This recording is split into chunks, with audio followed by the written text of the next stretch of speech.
There is some unbelievable film in this video. Jayden Daniels is a future MVP, and in the 3 games featured today, I'm going to explain exactly why he's going to win the MVP and why the Commanders are now poised to challenge for the Super Bowl for years to come. The mid-season 3-game losing streak flattened a lot of the hype in Washington. They played 3 experienced football teams, Pittsburgh, Philly, and the Dallas Cowboys, 2 of which are playoff teams. The Cowboys are absolutely not that. But Washington lost all 3 of those games, and doubters got loud about it. Their next matchup came against the Titans, and we'll come back to Philly in the final game of today's video. We jump in on the opening drive against the Tennessee Titans in the first of 3 games I want to showcase. Week 13, an important game before the bye week to get themselves back on track and firmly in the playoff picture. A loss here would have put them at 7-6 and far closer to the wildcard scrap than they would want to be. So what did they do? They went out and scored 21 points in the first quarter against the league's #1 pass defense in 2024. The Titans have been poor for a lot of reasons this year, but their defense has been notoriously difficult to throw against, giving up less than 180 passing yards a game. The Commanders like to utilize the space on the outside, clearing out the flats and shallow outs a lot of the time to get a guy open, plus getting Terry McLaurin into the game early, considering his lack of early involvement in the 3 prior losses. Brian Robinson took one to the house on the opening drive to give the Commanders the lead, and Jayden Daniels started to run up the score. Now, you'll rarely see a hesitation from Jayden Daniels. He's a decisive quarterback, always trusting his eyes, which makes throwing these curl routes into tight windows a consistent option for the offense. I've said in previous videos that he gets so much zip on the ball, and these throws are always proof of that. But you can't teach this. Guys aren't just going out and doing this. This is an elite club of 2, Lamar Jackson and Jayden Daniels. On a rollout to the right, looking to throw into the flats, Jayden Daniels is rerouted by this dropping edge defender. So he cuts back inside, cuts again, forcing those 2 defenders to run into each other, and then weaving through the remaining traffic to score. At the moment he cuts up the middle, there are 7 Titans defenders surrounding him. If we just pause it here, look at this. There isn't a single blocker. It's just Jayden Daniels and a whole bunch of defenders, and you cannot stop him. That is quite something. The Titans then fumbled on the following drive, giving Washington the ball back in plus territory and a chance at a 3rd touchdown in the first quarter. And this was the best of the bunch. Terry McLaurin runs a crosser right through the Titans' zone defense, cutting it underneath this tight end route sitting over the middle. That causes confusion in the defense, and it's the hesitation from both this linebacker and the far side safety that mean McLaurin ends up wide open in the end zone on the far side of the field. But it's Jayden Daniels' poise and progression through his reads that really impresses me. He's very intentional about making his reads and moving off of something that he doesn't like. His footwork is great. He reads this from right to left, and when he sees the open man, he gets the ball out as fast as anybody in the league. No chance for the pass rush, great blocking up front, and 21 first quarter points. Of course, when the pressure does get home, Daniels' ability to evade it and keep plays alive is as good as it gets. On plays like this, with an outside rusher bearing down on him, he can simply skip around them and often tiptoe the sideline for a few extra yards. Or he'll take a QB option and consistently win to the outside. Had his blocker managed a slightly better angle on his man here, Daniels might have escaped up the sideline for a score. Then there's the clinical accuracy in the red zone. The Commanders are 6th in red zone efficiency this season, converting 62% of their trips into touchdowns. With a rookie quarterback, Daniels can do it with his legs, but he can also do this, throwing a laser against tight coverage for the score, and of course, it helps to have Terry McLaurin on your side. Now, this was great, and it's a really good performance, but some of the plays in the next 2 games left me almost speechless. In New Orleans the following week, the Saints were doing a pretty good job early in applying pressure to Daniels and flushing him out of the pocket. He was then met with more pressure, and the game looked a little scrappy because of it. But then he did this, and yeah, there is certainly an element of luck involved in this play, that and the incredible commitment from Terry McLaurin to somehow catch this ball. Daniels stands in the pocket reading the field, but with the Saints in a 2 high with 5 men in blanket coverage underneath, he doesn't have anything open. Pressure comes in from the right side, so he scrambles left and initially looks like he's going to pull it down and take off running. But again, the Saints take that away, so Daniels cuts back. He then sits down this defender with a juke back up the middle and jump throws this ball into Terry McLaurin's path in the end zone. Now, Brian Robinson actually gets in the way, unintentionally, but McLaurin still comes down with the catch. Daniels and his wide receiver 1 are already playing at such an unbelievable level, and their potential for 2025 and beyond is honestly quite remarkable. And there's no doubt the Commanders could add yet more talent to this receiver room as they continue to build. See what I mean here about ripping this ball when he sees those curl routes come open? There's so much power on these throws. They are bullets, near impossible for a defense to intercept. Same thing here between two defenders who both close in on this, but not in time to disrupt the throw. Daniels is wicked fast when he needs to be, this time getting outside of the QB contain to scramble and near pick up the first down. And then this throw might have been the best of the day, made even better by Zach Ertz's impressive one-handed grab. Daniels puts this right in the window behind the linebacker as his tight end runs into the space. It's a safe throw, only Ertz can make a play on it, and it's perfectly in stride for him to keep running, almost reaching the goal line with yards after the catch.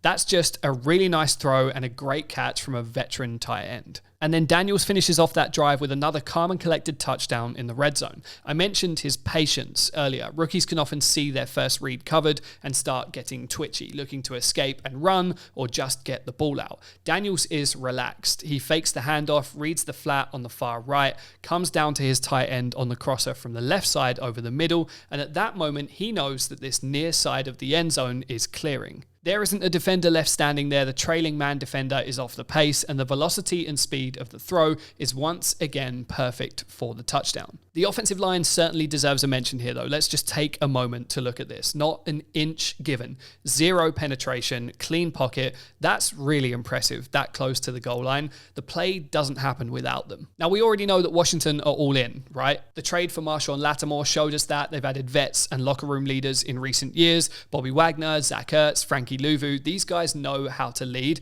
This team believes that their window is open and they are maximizing their chances right now. Adam Peters comes from a winning culture. He's learned a lot from John Lynch, who sustained a winning program in San Francisco for several years now. I do believe that they've made a great hire there, and then they have a head coach who's been to the Super Bowl. Dan Quinn's got a ton of experience. He's been wanted around the league as a head coach for multiple years. He bided his time, he was patient, and now he's built a great staff that also has a lot of great NFL experience in Washington. With the right balance between the front office, the staff, and the quarterback, teams can go a long way. It's the exact reason that the Chiefs have been so good for so long. Dorsey made some nice draft picks before he was moved on, and then Brett Veach has been sensational in the position ever since, including the trade up to select Patrick Mahomes. Mahomes then combines with Andy Reid, who had already developed Brett Favre in Green Bay and Donovan McNabb in Philadelphia, as well as reviving the career of Michael Vick. It's the perfect storm, and while it's early days in Washington, they seem to have the right pieces in place to go on a run of their own. But the game I really wanted to get into today was the comeback against the Philadelphia Eagles, particularly the fourth quarter. Now, Philly weren't giving anything up easy in this game. Those outside routes and flats the Commanders love to throw were largely taken away, with the Eagles' high-level outside corners crashing on them and breaking up passes. Jayden Daniels was forced to scramble multiple times, but they took that away too, and the offense was struggling to find any rhythm early in the game. Down 14-0, an interception gave the Commanders the football in plus territory, and Daniels promptly converted with a really nice throw between the two safeties, something we'll come back to in that fourth quarter. Saquon Barkley then broke one off for a score on a stunning run down the left sideline, making it 21-7, at which point Jayden Daniels put together one of his best drives of the season. Now, while the drive didn't take particularly long, it's still pretty impressive. Backed up on his own goal line, he throws this absolutely perfectly placed back shoulder fade over Darius Slay for a 50-yard completion. People talk about the game slowing down a lot as rookies get comfortable and the years go by. Jayden Daniels already looks like he's playing in slow motion. He is completely unfazed by his position on the field, the pressure incoming around him, and the collapsing pocket. He is laser focused on making this throw, and that is an unbelievable ball down the field. We've talked at length on this channel about the effortless throwing mechanics that Jayden Daniels has. He can throw a football 50 plus yards with very little effort or wasted motion, and he has practically no windup. The ball comes out fast, it's accurate, and De'Ami Brown makes the catch to put the Commanders over the 50-yard line in a hurry. And then barely a couple of plays later, this is just ridiculous. Terry McLaurin runs a really smart route, making Quinyon Mitchell think he's coming across the field. But he just rounds it out and fades towards the corner of the end zone, and Jayden Daniels lays out the perfect pass for a score right inside that front corner pylon. This is with a crashing defender in his face, and look at the placement of that ball. Again, McLaurin does an incredible job of getting open, running a great route, and Daniels finds him. Terry has been great for years with mediocre quarterbacks. With Jayden Daniels, he's a top 5 receiver, easily. Down 27-14, this is the play that ended the third quarter, and it's an incredible run. Having a QB that can do this gives you a whole new element as an offense, and there's not many of them that can scramble through tackles like this for 40 yards on the ground. Daniel sees the open space up the middle and he cuts up, but what I love about this is his teammates immediately knowing what to do. Watch the blocks. Tight end block here to take this guy away, but Daniels has still got 2 defenders to beat right in his path. And look how easy that is. He skips right through them, sidesteps another, and then you've got De'Ami Brown and Terry McLaurin doing their best to get legal blocks on the remaining defenders. McLaurin can't do much more than he did here without drawing a flag, and Reed Blankenship just about does enough to make a tackle as the last man to deny the touchdown, at least temporarily. Then early in the fourth, backup safety Tristan McCollum is in the game and they go right at him to finish off the drive. The in cut underneath takes the man defender away with a corner out from Olamide Zaccheaus, then getting open on the far side. Daniels finds space to make the throw and they complete it for a touchdown. Then they bring the game even closer, making it 30-28 on this drive, just busted coverage out of trips on the far side. The Eagles didn't communicate it properly, and this is why teams run these routes out of a bunch trips formation. One guy runs over the top, another one goes the other way underneath, and these are extremely difficult to get right in man coverage. Zaccheaus ends up free, Daniels floats him a pass, and the rest of this is just pure heart from the receiver to break these tackles and end up skipping into the end zone. Now, it wasn't all perfect. Daniels did try to squeeze one in here a little, and with the tip on the pass, it got picked off. This is with less than 3 minutes left in the game, and you'd think, oh man, the rookie has thrown the game here late on. The Eagles end up taking a field goal, going up by 5 with barely a minute and a half left on the clock. So then it's over to the rookie to put together a game-winning drive late in the season against a division rival playoff team. No sweat. Daniels hits McLaurin at the boundary for a first down, easy completion to start them off on the drive. Then this is where you earn the MVP. In a couple of seasons, don't be surprised if he wins it. They draw up a design QB run with a draw right up the middle on first down. Clock's ticking, they need to get within scoring range, and Daniels steps up, dodges Jalen Carter, and picks up another first down. And in the red zone, with 7 seconds left on the clock, they go back to a concept that we talked about earlier, splitting the 2 safeties. Blankenship and McCollum are split a little wide, and Daniels opts to go right between them as Jamison Crowder clears, throwing a strike for the touchdown and the game. And then just for good measure, they convert on the 2-point as well, put the game out of reach, and Jayden Daniels adds another fourth quarter game-winning drive